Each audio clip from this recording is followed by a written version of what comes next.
All India central council of trade union के धनबाद जिला का तृतीय वार्षिक सम्मेलन जेएल गौड़ा अतिथि गृह में आयोजित किया गया, जिसमें विभिन्न क्षेत्रों से आए संगठन के लोगों ने हिस्सा लिया। वहीं इस मौके पर उपस्थित लोगों ने संगठन को मजबूत करने की बात कही। साथ ही वर्तमान मोदी सरकार पर निजीकरण को बढ़ावा देने का आरोप भी लगाया और श्रम कानूनों में किए गए बदलाव की भी आलोचना की। वहीं उन्होंने 2024 में होने वाले लोकसभा चुनाव में मोदी सरकार को हटाने की बात कही। संगठन को विस्तार करेंगे तो साथी ने बताया ना कि संगठन का संभावना बहुत ज़्यादा है। हम लोग के काम काज भी रहे हैं और मूलतः हम लोग पूर्वांचल की धरती है, ज़िला है धनबाद झरिया, तो उसके बीसीसीएल के 12 एरिया में भी करीब हम लोग 8-10 एरिया के बीच में रहते हैं और 3-4 एरिया में हम लोग का कंसंट्रेशन बेसी है। और अभी का जो दौर है उसमें, अभी का दौर नहीं बोलिए 90 के बाद से, तो असंगठित मजदूरों का एक गुच्छा ज़बरदस्त आया है सामने, तो उस पर भी एक हमला देख रहे हैं कि हुआ है। ख़ास करके काम वहाँ भी कमा है। वागन लोडिंग जो लोग करते थे उनका काम छीन लिया गया है। सेल पिकिंग का जो लोग काम करते थे साइडिंग में, उनका काम छीन लिया गया है। ट्रांसपोर्ट में जो मज़दूर हैं उनकी संख्या है इस आउटसोर्सिंग के ज़रिए, लेकिन वहाँ भी उनको न्यूनतम मजदूरी नहीं मिल रही है। सोशल जो जॉब सिक्योरिटी है वो नहीं है। तो इसके देख करके हम लोगों ने कोल इंडिया मैनेजमेंट को भी एक चेताया है कि निजीकरण की धुन में आप हर जगह फेल कर रहे हैं। उत्पादन बढ़ाने के नाम पर हेरा फेरी हो रही है। पुराने स्टॉक को नया स्टॉक आप बताने की कोशिश कर रहे हैं और कहीं ना कहीं भ्रष्टाचार जो है वो बढ़ा है, तेज़ी से बढ़ा है। तो इसलिए एक चोरी, कोयले की चोरी, लूट और भ्रष्टाचार प्रदूषण का मामला हो जाता है इसमें। हाँ, प्रदूषण भी तो है ही। मान लीजिए जब वहाँ आउटसोर्सिंग चलेगा, ट्रांसपोर्ट की व्यवस्था ज़बरदस्त चलेगी तो मैंने प्रदूषण होगा। जबकि प्रदूषण के सवाल पर इन्वायरमेंट जो डिपार्टमेंट है गवर्नमेंट का, प्रदूषण नियंत्रण जो उसका बोर्ड है, उसका एक सख्त मनाही है। लेकिन सख्त मनाही भी केंद्र सरकार की जो पॉलिसी है वो इस तरह से ढुलमुल का शिकार बन जाती है कि वो कोयला उत्पादन चाहिए, उसको कोयला की बिक्री उसको चाहिए, जैसे तैसे भी करे, और बाकी जो लोगों को जो ज़िंदगी दे सकती है, हवा, शुद्ध पानी, इस पर उन लोगों का नुकसान होता रहे, इससे उसकी कोई मत नहीं है। इसलिए कुल मिलाकर के देखा जाता है कि चौतरफा, हम लोगों ने देखा कि चौतरफा आक्रमण है। चौतरफा आक्रमण है जनता के ऊपर, मजदूरों के ऊपर। इस आक्रमण के खिलाफ में ही हम all India central council of trade union का तीसरा सम्मेलन कर रहे हैं 2023 में, और इसकी कोशिश है कि 2024 में जो चुनाव होगा या 2023 में जो जहाँ विधानसभा के जो चुनाव हुए हैं वहाँ पर उनकी उल्टी गिनती शुरू हुई है।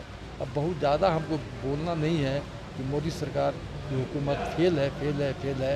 लोगों के बीच में वो एक्सपोज्ड हो गए हैं, इसीलिए वो अपने बचाव के लिए टिकड़म का सहारा ले रहे हैं। लेकिन हमको उम्मीद है कि इस बार जनता मजदूर वर्ग इस टिकड़म का सहारा जो ले रहे हैं उसको नाकाम करेगी और इस बार उसकी हुकूमत हटेगी। हम जीतेंगे, मजदूर जीतेगा, किसान जीतेगा। हमारा तो AICCTU की सबसे जो संबद्ध यूनियन है, कोयला मजदूरों की union, coal mines workers union, हम उसके पूरे भारत के जो केंद्रीय जो कमेटी है उसके अध्यक्ष हैं। तो कांग्रेस से मेरा नाम हुआ और मैं यहाँ मुगमा एरिया माने ECL में हमारा काम रहेगा। ये प्रोग्राम अभी जारी है। AICCTU, हम लोग संक्षेप में उसको एक्टू बोलते हैं, उसका धनबाद जिला का ये तीसरा सम्मेलन हो रहा है। बीच में कोरोना वगैरह के चलते बीच में कुछ गैप पड़ गया था। अदरवाइज समय के हिसाब से देखिएगा तो अभी और अब बात आगे बढ़ जानी चाहिए थी, इसलिए थोड़ा अंतराल हो गया बीच में। बाकी यहाँ हमारे AICCTU से संबंधित 3 यूनियन के प्रतिनिधि इसमें हैं, 4 यूनियन के। एक है कोल माइंस वर्कर्स यूनियन और एक है आपका झारखंड जनरल मजदूर यूनियन, एक है आपका रसोइया विद्यालय रसोइया संघ मिड डे मील और एक है रेलवे के कर्मचारी। तो ये 4 लोगों प्रतिनिधियों को लेकर के एक्टू का ये तीसरा सम्मेलन हो रहा है। ये इसलिए महत्वपूर्ण है कि एक पॉलिटिकल माहौल जो इस समय पूरे देश में बना हुआ है वो आप लोग देख रहे हैं। अगले साल चुनाव होने वाला है, उसको लेकर के बहुत सारे मज़दूरों में खास करके बहुत तरह के असंतोष है। वो अपना इन समस्याओं से निजात पाना चाहते हैं। तो हम ट्रेड यूनियन पहलू को के साथ साथ पॉलिटिकली भी, राजनीतिक रूप से भी इस सम्मेलन के जरिए हमारे मजदूर नेताओं का एक तरह से गोलबंदी कर रहे हैं, क्योंकि आने वाले महीनों में हम लोगों को मोदी सरकार को हटाने के लिए एक गंभीर राजनीतिक मुहिम चलाना है। आप जानते हैं कि किस तरह से 4 श्रम कोड लाने के लिए नाम पर 44 श्रम कानूनों को रद्द कर दिया गया। एक तरह से कहिए कि जो आधार होता है ट्रेड यूनियन मूवमेंट का, उस आधार को ही केंद्र सरकार ने मजदूरों से छीन लिया। इसके अलावे जिस तरह से प्राइवेटाइजेशन की प्रक्रिया चल रही है, झारखंड आप जानते हैं मूलतः पब्लिक सेक्टर इंडस्ट्रीज़ का ये राज्य है।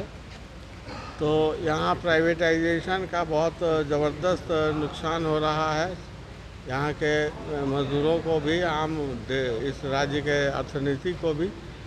तो हम समझते हैं कि प्राइवेटाइजेशन के खिलाफ श्रम कानूनों को फिर से बहाल करने की मांग को लेकर और किसानों के भी जो न्यूनतम मजदूरी का कुछ मांग है वो सबको समेटते हुए अगले 26, 27, 28 नवंबर हम लोग रांची में एक महापड़ाव डालेंगे। उसमें किसान मजदूर दोनों का ही भागीदारी रहेगा। तो उसमें भी शामिल होना है धनबाद से लोगों को। तो इन्हीं बातों पर बात करने के लिए हम लोग यहाँ एकत्रित हुए हैं। तो यही बात है। पूरा परिचय दीजिएगा। मेरा नाम शुभेंदु सेन है।